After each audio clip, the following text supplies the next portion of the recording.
Hello, कैसे हैं आप? मैं अर्चना जादौन आपके साथ फिर से आ गई हूँ एक नई वीडियो के साथ में।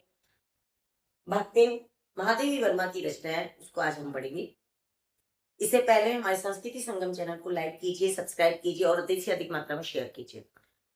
भक्तिन कौन थी भक्तिन? भक्तिन का क्या रोल है इस पाठ में? महादेवी वर्मा के जीवन में इसका क्या योगदान है? इसके बारे में हम जानने की कोशिश करेंगे। देखिए, भक्तिन महादेवी वर्मा की सेविका और परम मित्र भी मानी जाती हैं। भक्तिन के जीवन की कहानी का वर्णन शुरू होता है उस समय से जब इनका भरा पूरा परिवार था, जिसमें सास थी, ससुर थे, दो जिठानियां थी, जेठ थे, जेठ के बच्चे थे और भक्तिन की खुद की दो बेटियां थी। उस समय के वर्णन से प्रारंभ होता है। इसमें क्या होता है कि भक्तिन की जो जिठानियां होती हैं, उनके बेटे पैदा होते हैं। दोनों जेठानियों की और बेटे होने के कारण सत्रात्मक समाज होने के कारण उनको बहुत ही मान सम्मान मिलता था परिवार में। जबकि भक्तिन की दो बेटियां थी, इसलिए उनको इतना सम्मान मिलता नहीं था।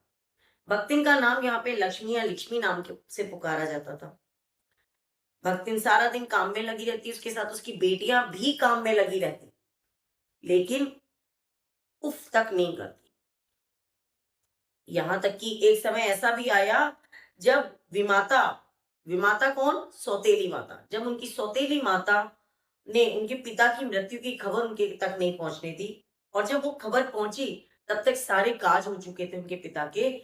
और जब उनकी सास के पास ये सूचना पहुंची तो सास ने सोचा, अपने पियर के सारे काज खत्म हो गए, अगर मैं अपने घर में ये सब करूंगी तो शोक का माहौल हो जाएगा, इसलिए उन्होंने भी भक्तिन को नहीं बताया। लेकिन एक समय ऐसा आया कि जब भक्तिन को इस बारे में पता चला तो वह अपनी सास से वे विमाता के यहाँ गई।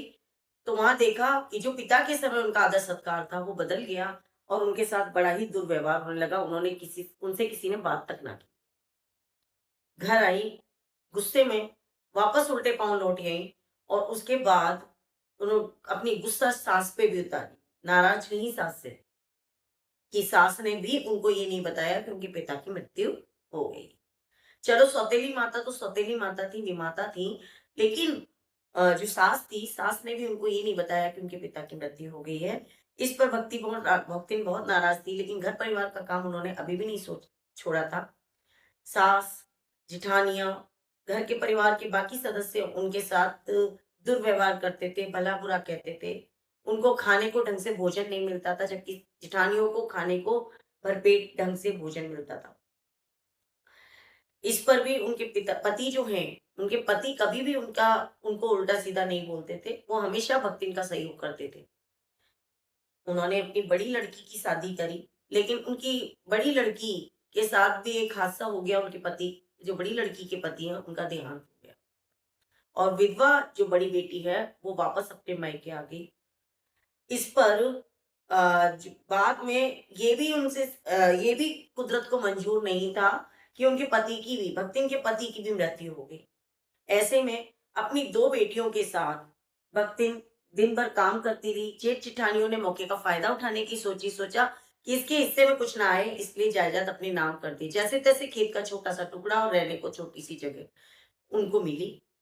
और रहने को छोटी सी जगह जब उनको मिली तो उन्होंने सोचा, क्यों ना इस पे ही मेहनत कर लिया जाए। भक्तिन ने खूब मेहनत करी। भक्तिन और भक्तिन की बच्चियों ने दिन रात परिश्रम किया और परिश्रम करने के बाद जब हरी भरी लहलाती फसल हुई तो देख के जेठानियां और जेठानी के बेटे सोचने लगे, कैसे भी करके ये हिस्सा भी हमारे को मिल जाए। ऐसी स्थिति में उन्होंने सोचा कि कोई ऐसा व्यक्ति जो कि हमारी बात सुने, हमारे कहे अनुसार चले, ऐसे व्यक्ति से अगर भक्तिन की बेटियों की शादी कर दी जाए तो ये सारी प्रॉपर्टी हमारे नाम हो जाएगी, सारी जायदाद हमारे नाम हो जाएगी। तो उन्होंने जो भक्तिन के जो जिठानी है, उनके बेटे अर्थात भक्तिन के जो जेठौत हैं, उन्होंने सोचा क्यों ना अपने साला, जो कि तीतरबाज था, तीतर लड़ाने का काम करता था, उससे भक्तिन की बड़ी लड़की की शादी कर दी जाए। लेकिन ये चाल भक्तिन की लड़की और भक्तिन समझ गए थे, इसीलिए उन्होंने इस रिश्ते से मना कर दिया। लेकिन उसे कमरे में बंद करके लड़की के साथ में और गलत तरीके से पंचों के सामने आरोप लगा के, पंचों को खरीद के उन्होंने अपने हक में फैसला ले लिया और भक्तिन की बड़ी लड़की की ना चाहते हुए भी उसकी तरफ से शादी हो गई। अब समय बीतता गया, भक्तिन के पास सारी जायदाद जाने के बाद भक्तिन के पास अब कुछ भी नहीं बचा जिससे वो अपने नाम कर सके या जिससे अपना जीवन का खर्चा चला सके। उसने अपनी छोटी लड़की की भी शादी कर दी भक्तिन ने। इसके बाद महादेवी वर्मा जब गांव आई तो उनके साथ वह भी उन शहर चली गई। लेकिन महादेवी वर्मा शहरी सभ्यता में डली बची बसी थी और भक्तिन ग्रामीण सभ्यता में। महादेवी वर्मा चाहती थी कि भक्तिन शहरी रंगढंग में बसे, लेकिन भक्तिन ने अपने आप को नहीं बदला। यहाँ पर जब महादेवी वर्मा ने भक्तिन से उसका नाम पूछा, तो उन्होंने नाम बताने से मना कर दिया, क्योंकि उन्हें अपने नाम से अपमान महसूस होता था कि नाम उनकी स्थिति के बिल्कुल विपरीत था।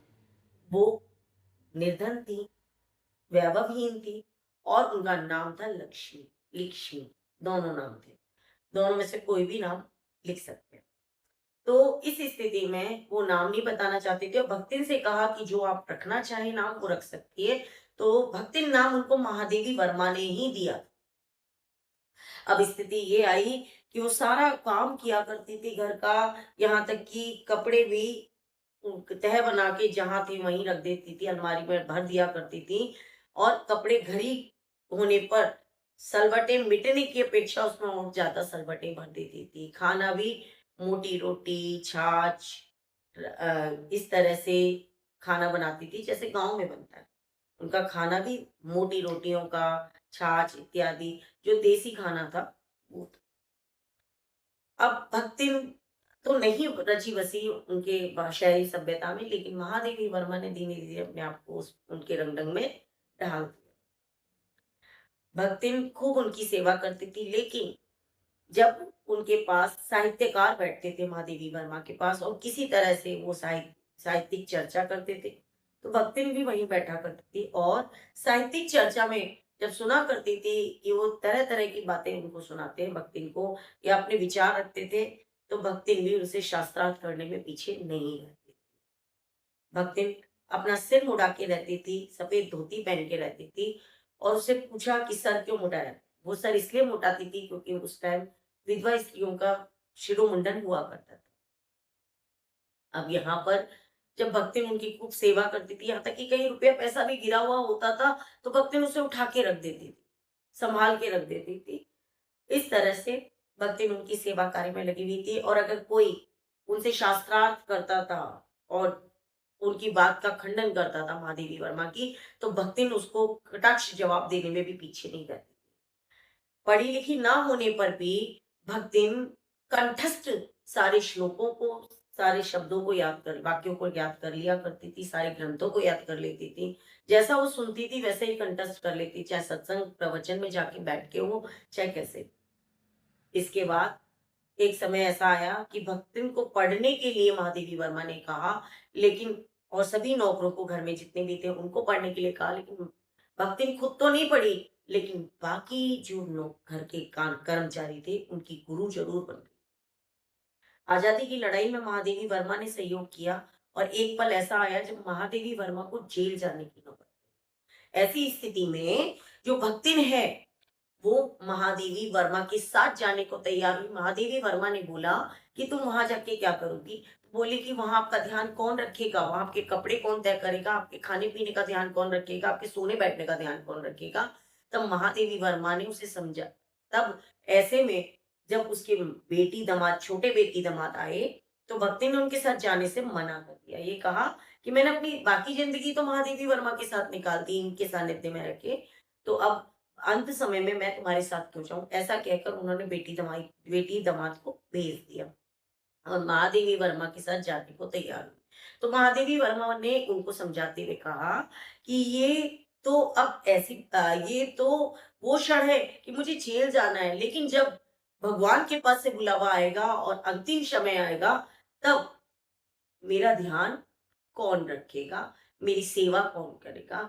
यानी कहने का अर्थ है वहां किसी के साथ कोई जाता नहीं, वहां इंसान अकेला ही जाता है, ईश्वर के दरबार में अकेला ही जाता है। तो इस तरह समझाने की कोशिश की कि तुम्हारा साथ जेल के बाहर है, जेल के अंदर नहीं है। जिस तरह से इस जगह पे कोई नहीं जा सकता, उसी तरह से अंतिम समय आने पर भी कोई किसी के साथ नहीं जाता है। तुम अपना ध्यान रखो, करो। तो इस तरह से ताउम्र भक्तिन ने उनकी मदद की। तो आज हमने क्लास पढ़ा भक्तिन पाठ। इसमें कुछ मुख्य बिंदु हैं, उनको आप ध्यान रखिएगा। जैसे भक्तिन का नाम लक्ष्मी, लिक्ष्मी, विमाता किसे कहा गया है, सौतेली माता को। इसमें पूछा गया है कि भक्तिन की बेटी कैसी थी। तो भक्तिन की दो कितनी बेटी थी कि दो बेटी थी। पूछा गया था भक्तिन की बड़ी लड़की जो विधवा थी उसकी शादी किससे हुई, एक तीतरवाज से हुई। तीतरवाज कौन था? भक्तिन के जिठौत का साला था। अगला क्वेश्चन जिसमें ये भी पूछा जा सकता है कि जो भक्तिन है उसने अपनी छोटी बेटी के साथ जाने से क्यों मना कर दिया।